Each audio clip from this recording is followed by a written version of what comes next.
ओम शांति।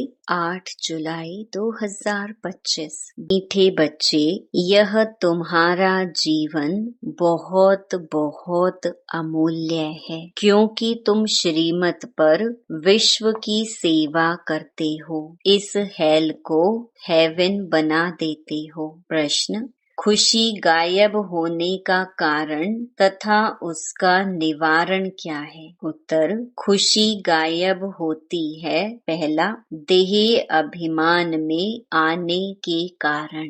दूसरा, दिल में जब कोई शंका पैदा हो जाती है तो भी खुशी गुम हो जाती है।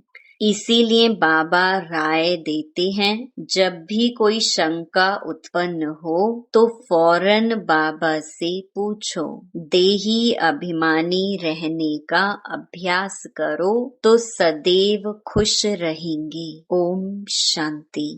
ऊंच ते ऊंच भगवान और फिर भगवानुवाच बच्चों के आगे, मैं तुमको ऊंच ते ऊंच बनाता हूँ तो तुम बच्चों को कितनी खुशी होनी चाहिए। समझते भी हो बाबा हमको सारे विश्व का मालिक बनाते हैं। मनुष्य कहते परम पिता परमात्मा ऊंच ते ऊंच है। बाप खुद कहते हैं, मैं तो विश्व का मालिक बनता नहीं हूँ। भगवानुवाच, मुझे मनुष्य कहते हैं ऊंच ते ऊंच भगवान, और मैं कहता हूँ कि मेरे बच्चे ऊंच ते ऊंच हैं। सिद्ध कर बताते हैं, पुरुषार्थ भी ड्रामा अनुसार कराते हैं। कल्प पहले मुहाफिक। बाप समझाते रहते हैं, कुछ भी बात ना समझो तो पूछो। मनुष्यों को तो कुछ भी पता नहीं है। दुनिया क्या है, वैकुंठ क्या है। भल कितने भी कोई नवाब मुगल आदि होकर गए हैं, भल अमेरिका में कितने भी पैसे वाले हैं, परंतु इन लक्ष्मी नारायण जैसे तो हो ना सके। वह तो व्हाइट हाउस आदि बनाते हैं, परंतु वहाँ तो रतन जड़ित गोल्डन हाउस बनते हैं। उसको कहा ही जाता है सुख धाम। तुम्हारा ही हीरो हीरोइन का पार्ट है। तुम डायमंड बनते हो। गोल्डन एज थी, अब है आयरन एज। बाप कहते हैं, तुम कितने भाग्यशाली हो। भगवान खुद बैठ समझाते हैं, तो तुमको कितना खुश रहना चाहिए। तुम्हारी यह पढ़ाई है ही नई दुनिया के लिए। यह तुम्हारा जीवन बहुत अमूल्य है, क्योंकि तुम विश्व की सर्विस करते हो। बाप को बुलाते ही हैं कि आकर हेल को हेवन बनाओ। हेवनली गॉड फादर कहते हैं ना। बाप कहते हैं, तुम हेवन में थे ना, अब हेल में हो, फिर हेवन में होंगे। हेल शुरू होता है तो फिर हेवन की बातें भूल जाती हैं। यह तो फिर भी होगा। फिर भी तुमको गोल्डन एज से आयरन एज में जरूर आना है। बाबा बार बार बच्चों को कहते हैं, दिल में कोई भी शंका हो जिससे खुशी नहीं रहती तो बताओ। बाप बैठ पढ़ाते हैं तो पढ़ना भी चाहिए ना। खुशी नहीं रहती है क्योंकि तुम देह अभिमान में आ जाते हो। खुशी तो होनी चाहिए ना।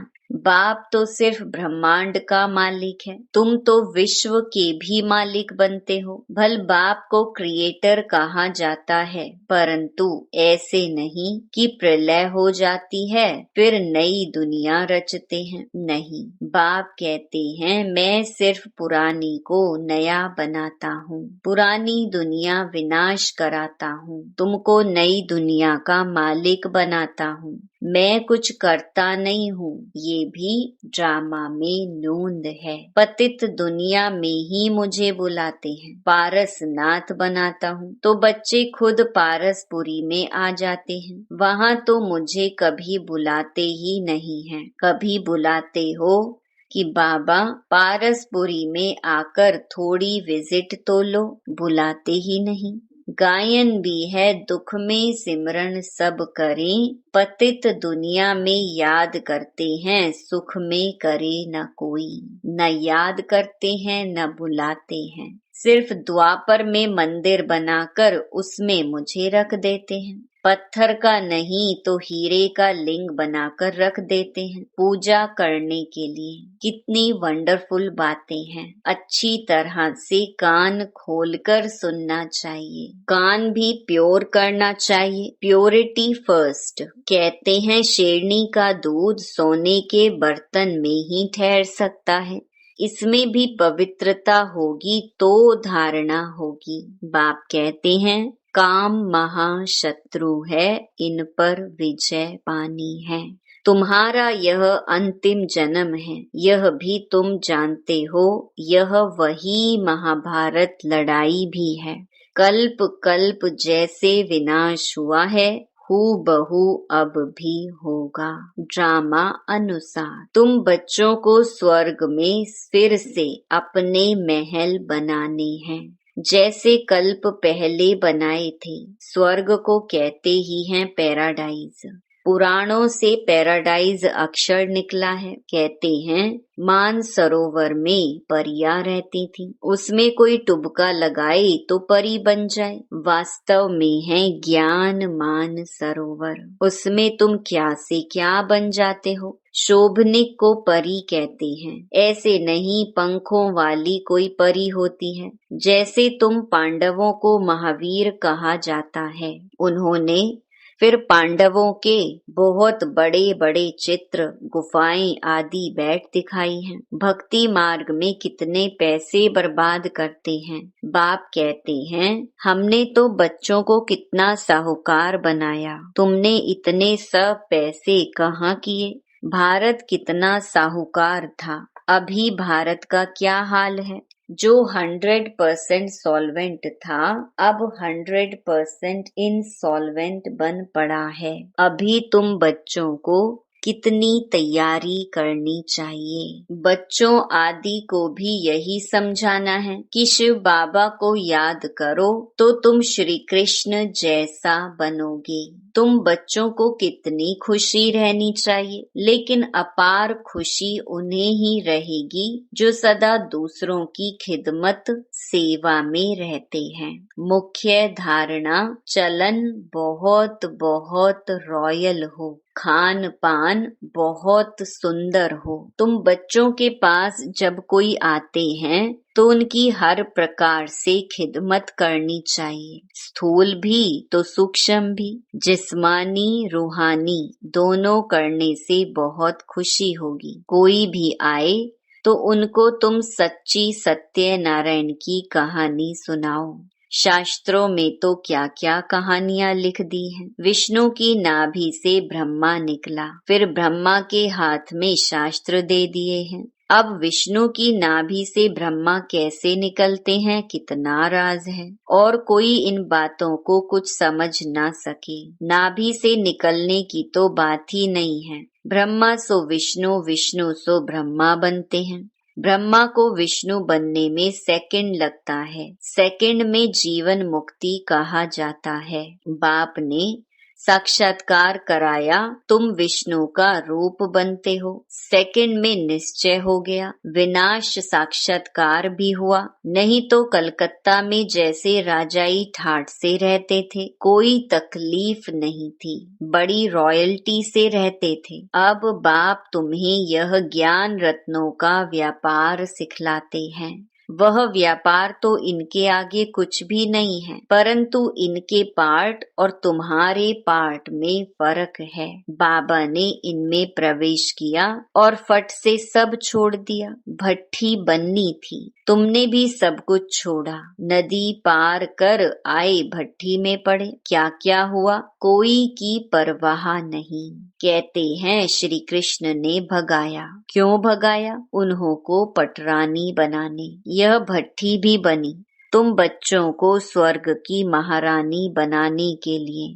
शास्त्रों में तो क्या क्या लिख दिया है, प्रैक्टिकल में क्या क्या है, सो अब तुम समझते हो। भगाने की बात ही नहीं, कल्प पहले भी गाली मिली थी, नाम बदनाम हुआ था। यह तो ड्रामा है, जो कुछ होता है कल्प पहले मुहाफिक। अभी तुम अच्छी रीति जानते हो, कल्प पहले जिन्होंने राज्य लिया है वह जरूर आएंगे। बाप कहते हैं, मैं भी कल्प कल्प आकर भारत को स्वर्ग बनाता हूँ। पूरा 84 जन्मों का हिसाब बताया है। सतयुग में तुम अमर रहते हो, वहाँ अकाले मृत्यु होती नहीं। शिव बाबा काल पर जीत पहनाते हैं, कहते हैं मैं कालों का काल हूँ। कथाएं भी है ना, तुम काल पर विजय पाते हो। तुम जाते हो अमर लोक में। अमर लोक में ऊंच पद पाने के लिए एक तो पवित्र बनना है, दूसरा फिर दैवी गुण भी धारण करने हैं। अपना रोज पोता मेल रखो। रावण द्वारा तुमको घाटा पड़ा है, मेरे द्वारा फायदा होता है। व्यापारी लोग इन बातों को अच्छी रीति समझेंगे। यह है ज्ञान रतन। कोई विरला व्यापारी इनसे व्यापार करे। तुम व्यापार करने आए हो, कोई तो अच्छी रीति व्यापार कर स्वर्ग का सौदा लेते हैं 21 जन्म के लिए। 21 जन्म भी क्या, 50-60 जन्म तुम बहुत सुखी रहते हो, पदम पति बनते हो। देवताओं के पैर में पदम दिखाते हैं ना, अर्थ थोड़े ही समझते हैं। तुम अभी पदम पति बन रहे हो तो तुमको कितनी खुशी होनी चाहिए। बाप कहते हैं, मैं कितना साधारण हूँ, तुम बच्चों को स्वर्ग में ले जाने आया हूँ। बुलाते भी हो, हे पतित पावन आओ, आकर पावन बनाओ। पावन रहते ही हैं सुख धाम में। शांति धाम की कोई हिस्ट्री ज्योग्राफी तो हो नहीं सकती, वह तो आत्माओं का झाड़ है। सूक्ष्म वतन की कोई बात ही नहीं। बाकी यह सृष्टि चक्र कैसे फिरता है वह तुम जान गए हो। सतयुग में लक्ष्मी नारायण की डिनाइस्टी थी। ऐसे नहीं एक ही लक्ष्मी नारायण सिर्फ राज्य करते हैं, वृद्धि तो होती है ना। फिर द्वापर में वही पूज्य सो फिर पुजारी बनते हैं। मनुष्य फिर परमात्मा के लिए कह देते आपे ही पूज्य, जैसे परमात्मा के लिए सर्वव्यापी कह देते हैं। इन बातों को तुम समझते हो। आधा कल्प तुम गाते आए हो ऊंच ते ऊंच भगवान, और अब भगवानुवाच ऊंच ते ऊंच बच्चे हो। तो ऐसे बाप की राय पर भी चलना चाहिए ना। गृहस्थ व्यवहार भी संभालना है। यहाँ तो सब रह ना सके, सब रहने लगे तो कितना बड़ा मकान बनाना पड़े। यह भी तुम एक दिन देखेंगे कि नीचे से ऊपर तक कितनी बड़ी क्यू लग जाती है दर्शन करने के लिए। कोई को दर्शन नहीं होता है तो गाली भी देने लग पड़ते हैं, समझते हैं महात्मा का दर्शन करें। अभी बाप तो है बच्चों का, बच्चों को ही पढ़ाते हैं। तुम जिसको रास्ता बताते हो, कोई तो अच्छी रीति चल पड़ते हैं, कोई धारणा कर नहीं सकते। कितने हैं जो सुनते भी रहते, फिर बाहर में जाते हैं तो वहाँ के वहाँ रह जाते। वह खुशी नहीं, पढ़ाई नहीं, योग नहीं। बाबा कितना समझाते हैं, चार्ट रखो नहीं तो बहुत पछताना पड़ेगा। हम बाबा को कितना याद करते हैं, चार्ट देखना चाहिए। भारत के प्राचीन योग की बहुत महिमा है, तो बाप समझाते हैं कोई भी बात नहीं समझो तो बाबा से पूछो, आगे तुम कुछ भी नहीं जानते थे। बाबा कहते हैं यह है कांटों का जंगल, काम महाशत्रु है। यह अक्षर खुद गीता के हैं। गीता पढ़ते थे परंतु समझते थोड़े ही थे। बाबा ने सारी आयु गीता पढ़ी, समझते थे गीता का महत्व बहुत अच्छा है। भक्ति मार्ग में गीता का कितना मान है। गीता बड़ी भी होती है, छोटी भी होती है। श्री कृष्ण आदि देवताओं के वही चित्र पैसे पैसे में मिलते रहते हैं। उन्हीं चित्रों के फिर कितने बड़े बड़े मंदिर बनाते हैं। तो बाप समझाते हैं, तुमको तो विजय माला का दाना बनना है। ऐसे मीठे मीठे बाबा को बाबा बाबा भी कहते हैं, समझते भी हैं स्वर्ग की राजाई देते हैं, फिर भी सुनंती कथंती अहो माया फारकती देवंती। बाबा कहा तो बाबा माना बाबा। भक्ति मार्ग में भी गाया जाता है, पतियों का पति गुरुओं का गुरु एक ही है, वह हमारा फादर है। ज्ञान का सागर पतित पावन है। तुम बच्चे कहते हो बाबा हम कल्प कल्प आपसे वर्षा लेते आए हैं, कल्प कल्प मिलते हैं, अब बेहद के बाप से हमको जरूर बेहद का वर्षा मिलेगा। मुख्य है ही अल्फ, उसमें बेमर्ज है। बाबा माना वर्षा, वह है हद का, यह है बेहद का। हद के बाबा तो ढेर के ढेर हैं, बेहद का बाप तो एक ही है। अच्छा, मीठे मीठे 5000 वर्ष बाद फिर से आकर मिलने वाले बच्चों प्रति बाप दादा का याद प्यार और गुड मॉर्निंग। रूहानी बाप की रूहानी बच्चों को नमस्ते। धारणा के लिए मुख्य सार। पहला, स्थूल सूक्ष्म खिदमत सेवा कर अपार खुशी का अनुभव करना और कराना है। चलन और खान पान में बहुत रॉयल्टी रखनी है। दूसरा, अमर लोक में ऊंच पद पाने के लिए पवित्र बनने के साथ साथ दैवी गुण भी धारण करने हैं। अपना पोता मेल देखना है कि हम बाबा को कितना याद करते हैं। अविनाशी ज्ञान रत्नों की कमाई जमा कर रहे हैं। कान प्योर बने हैं जिसमें धारणा हो सके। वरदान, सेवा करते हुए याद के अनुभवों की रेस करने वाले सदा लवलीन आत्मा भव। याद में रहते हो, लेकिन याद द्वारा जो प्राप्तियां होती हैं उस प्राप्ति की अनुभूति को आगे बढ़ाते जाओ। इसके लिए अभी विशेष समय और अटेंशन दो, जिससे मालूम पड़े कि यह अनुभवों के सागर में खोई हुई लवलीन आत्मा है। यह अनुभव हो।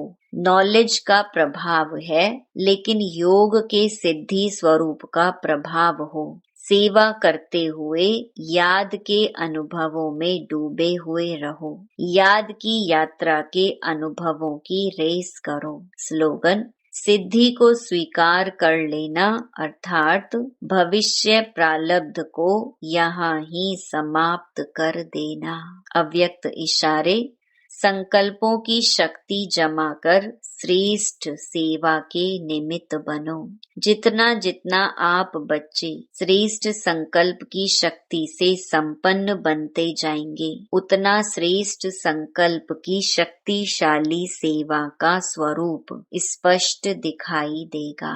हर एक अनुभव करेंगे कि हमें कोई बुला रहा है। कोई दिव्य बुद्धि द्वारा शुभ संकल्प का बुलावा हो रहा है। कोई फिर दिव्य दृष्टि द्वारा बाप और स्थान को देखेंगे। दोनों प्रकार के अनुभवों द्वारा बहुत तीव्र गति से अपने श्रेष्ठ ठिकाने पर पहुंच जाएंगे। अच्छा, ओम शांति।